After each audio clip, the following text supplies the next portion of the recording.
Genesis chapter 8. But God remembered Noah and all the wild animals and the livestock that were with him in the ark, and he sent a wind over the earth, and the waters receded. Now the springs of the deep and the floodgates of the heavens had been closed, and the rain had stopped falling from the sky. The water receded steadily from the earth.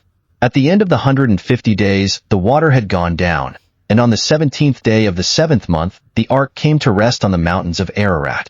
The waters continued to recede until the 10th month, and on the first day of the 10th month, the tops of the mountains became visible.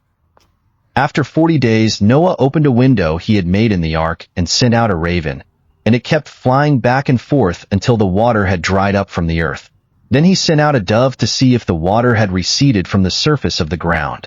But the dove could find nowhere to perch because there was water over all the surface of the earth. So it returned to Noah in the ark. He reached out his hand and took the dove and brought it back to himself in the ark. He waited 7 more days and again sent out the dove from the ark. When the dove returned to him in the evening, there in its beak was a freshly plucked olive leaf. Then Noah knew that the water had receded from the earth. He waited 7 more days and sent the dove out again, but this time it did not return to him. By the first day of the first month of Noah's 601st year, the water had dried up from the earth. Noah then removed the covering from the ark and saw that the surface of the ground was dry. By the 27th day of the 2nd month the earth was completely dry. Then God said to Noah, "Come out of the ark, you and your wife and your sons and their wives. Bring out every kind of living creature that is with you, the birds, the animals, and all the creatures that move along the ground, so they can multiply on the earth and be fruitful and increase in number on it." So Noah came out, together with his sons and his wife and his sons' wives.